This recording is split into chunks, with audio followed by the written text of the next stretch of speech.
속초에서 홍게를 택배로 주문한 소비자가 과도한 가격을 지불했다며 올린 글이 논란이 되고 있습니다. A씨는 현지 지인이 소개해준 곳에서 10만 원어치를 주문했는데 받아보니 홍게 4마리가 전부였다고 주장했습니다. 여기에 택배비와 찜비까지 더해 총 12만 5천 원을 결제했다며 실제 받은 홍게 크기를 밥그릇과 비교한 사진도 함께 공개했습니다. A씨는 관광으로 먹고 사는 동네에서 이래선 안 된다며 가격 대비 지나치게 적은 양이라고 비판했습니다. 누리꾼들 사이에서도 얼마 전 강릉 주문진에서 홍게 15마리를 5만 원에 먹었다. 이모가 동네 묵호에서 게 취급하는데 10만 원이면 최소 30마리다 등 터무니없는 가격이라는 지적이 이어졌습니다. 속초에서 바가지 논란이 불거진 건 이번이 처음이 아닙니다. 지난 여름에는 동명항을 찾은 한 관광객이 오징어회 2마리를 먹고 5만 6천 원을 결제했다는 글을 올려 비슷한 논란이 일었고, 대포항은 이미 바가지 이미지가 굳어지면서 여름 성수기에도 손님이 줄어드는 등 지역 상권이 어려움을 겪고 있습니다. 이번 논란은 한 유명 유튜버가 광장시장에 다녀온 뒤 올린 영상에서 시작됐습니다. 한 식당에서 8,000원짜리 순대를 주문했는데 시키지도 않은 고기를 함께 내어주고 10,000원을 요구했다는 내용입니다. 이 유튜버는 또 상인들이 외국인 손님들에게 고성을 지르는 모습을 여러 차례 봤다면서 방문한 식당 5곳 중 4곳에서 불친절을 경험했다고 전했습니다. 영상이 공개되자 온라인에서는 비판 여론이 이어지고 있는데요. 순대를 판 가게 주인은 해당 유튜버가 고기를 섞어달라고 했다면서 억울하다는 입장입니다.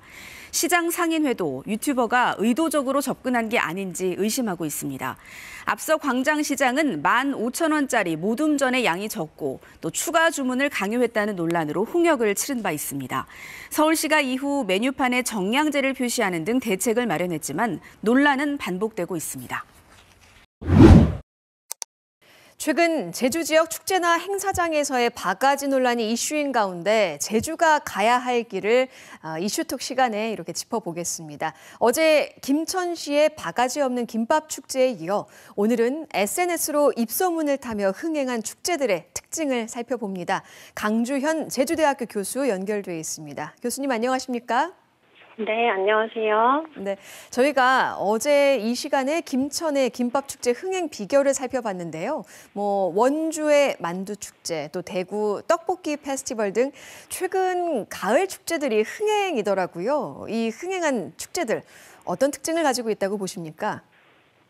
네, 말씀하신 축제들은 대중적인 아이템을 기반으로 특별하고 진솔한 경험을 하게 합니다. 김밥, 만두 등 대중적인 아이템이지만 특색 있는 다양한 김밥, 만두를 한자리에서 체험할 수 있다는 점이 새롭고 평범한 축제들이 단순히 보거나 간접 경험을 하게 되는데 이런 잘 되는 축제들은 직접 주제 관련 아이템을 내가 맛을 보거나 직접 경험하는 등의 특징을 가지고 있습니다. 예, 특별한 경험을 할 수 있는 축제라는 점이 흥행 비결이다라고 말씀해 주셨습니다. 특히 그 SNS를 보니까요, 많은 인파가 몰려서 2시간 기다렸는데 음식을 보니까 화도 안 나더라, 맛있었다, 가격이 참 착하다, 또 가고 싶다 등 이렇게 축제의 질이 좋으니까 자연스럽게 긍정적인 후기들이 퍼져나가며 그 시너지 효과를 내고 있더라고요. 이런 현상들이 과거와는 또 어떻게 달라졌다고 보시는지요? 네, 기존 축제들은 주최 측의 일방향적인 배너 광고나 보도자료 등을 통해 홍보했는데 특히 홍보에 있어서 SNS 기반 축제 참여자 후기의 파급력이 커지게 되었고 자연스러운 홍보 효과가 나타나고 있습니다. 특히 축제 참가자들이 실제 경험에 기반한 릴스, 틱톡 등이 비슷한 시간대에 많이 공유되면 상위에 랭크되고 더 축제가 홍보되어 많이 방문하게 됩니다. 즉 축제 참여자의 개개인의 의견, 영상, 사진 등의 긍정적인 경험이 검증된 축제임을 확인하게 하고 잠재 참여자의 축제를 방문하는 동기 요인이 된다고 볼 수 있습니다. 예, 이렇게 그 진정성 있는 후기들이 입소문을 타고 소문이 났다, 이런 현상인 건데, 이렇게 위에 다른 축제들의 흥행은 그 지역 이미지 향상은 물론이고요, 경제 활성화라도 이어지고 있어서 참 부럽기도 하더라고요. 지금 제주도의 각종 축제들 이것과 비교하면 어떻게 평가하실까요? 네, 제주도에는 굉장히 많은 축제가 개최되고 있는데요. 한 달에 4번 이상의 축제가 개최되고 있습니다. 하지만 몇 가지 축제를 제외한 대부분 축제들은 비슷한 컨텐츠, 보는 위주의 공연, 주제와 상관없는 비슷한 체험과 음식 등을 제공합니다. 본인들이 관심 있고 보여주고 싶은 것, 익숙한 것보다 현재 대중이 관심 있는 것과 제주에서 특별히 경험하고 싶은 것이 무엇인지를 절실히 고민해야 합니다. 성공적인 축제를 제주도에서도 할 수 있으며 각 축제의 차별적인 매력성에 기반한 경험을 기반으로 해서 축제 개별의 고유 콘텐츠를 더욱 확충해야 할 때인 것 같습니다. 예, 제주에 참 각종 축제들이 많은데 그 축제의 주제에 걸맞는 다양한 콘텐츠들이 개발돼야겠다는 말씀이셨고, 끝으로 제주는 잊어버릴만 하면 이렇게 바가지 논란에 휩싸이고 있습니다. 그 해결을 위해서 어떤 점들을 명심해야 할까요? 네, 바가지 논란은 가격의 문제이자 품질의 문제입니다. 고품질의 상품을 제공하고 적당한 값을 받는 것을 목표로 행정적으로 지원하고 자정 노력이 필요합니다. 또한 고객이나 그 관광객의 평가를 겸허히 받아들이고 경쟁력이 없는 상품은 시장의 논리에 따라 퇴출시켜야 합니다.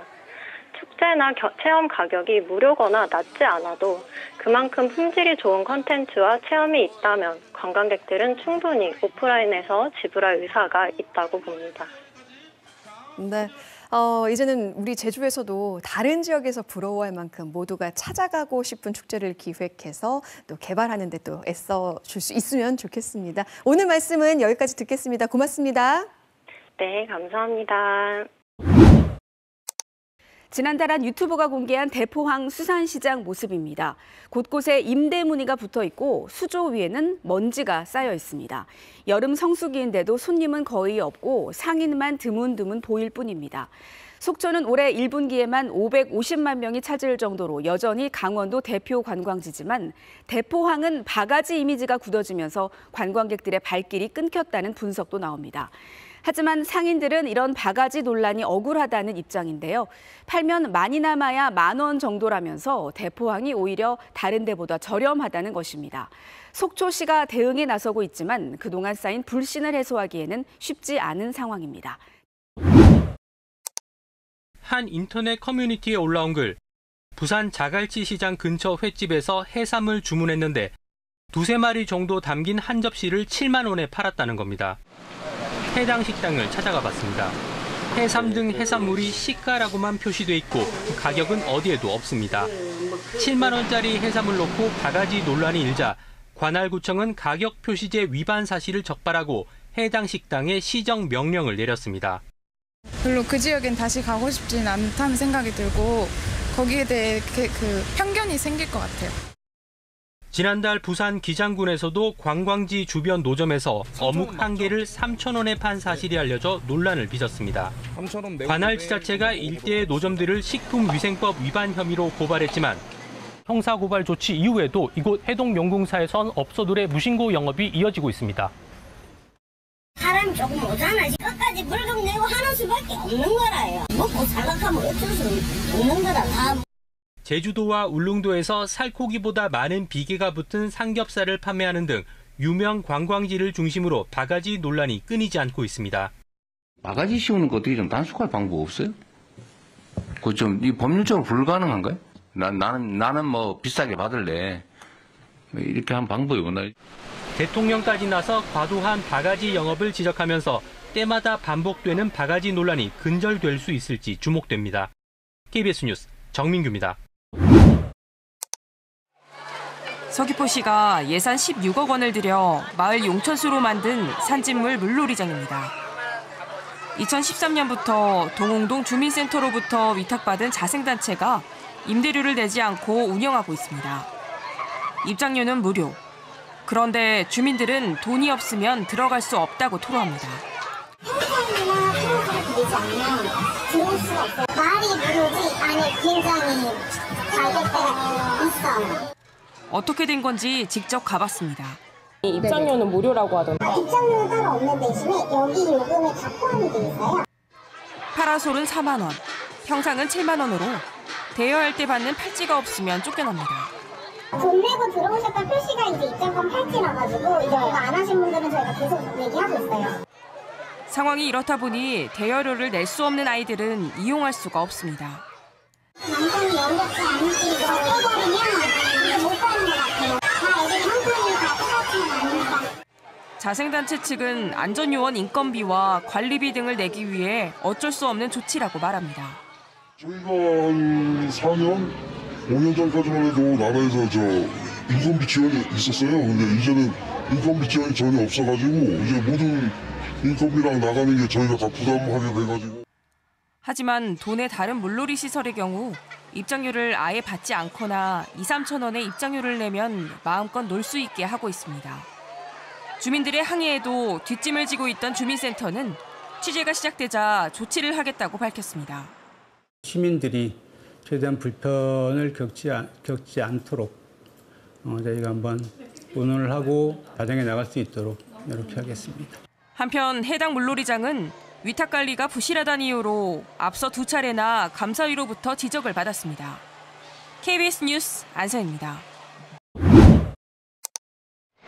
지난 한 해 제주를 찾은 관광객은 1,378만 명입니다. 2002년부터 3년 연속 1,300만 명을 넘었습니다. 하지만 뚜껑을 열어보면 마냥 기뻐할 일은 아닙니다. 지난해 제주를 방문한 내국인 관광객은 1,187만 명으로 2023년보다 6% 줄었습니다. 2025년 새해가 시작됐지만 관광객 감소세는 계속되고 있습니다. 어제 기준 제주 방문 관광객은 지난해 같은 기간보다 17% 감소했습니다. 여기에 제주항공 여객기 참사로 오는 3월까지 항공 편수도 줄었습니다.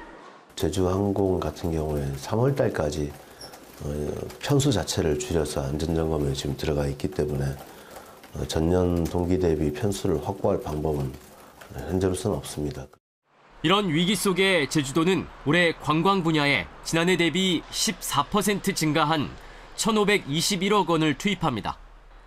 특히 디지털 관광 도민증을 도입해 제주를 방문한 횟수와 체류 기간에 따라 관광객에게 여행 지원금을 지급하고 관광지와 음식점, 숙박시설 등에선 할인 혜택도 받을 수 있도록 했습니다.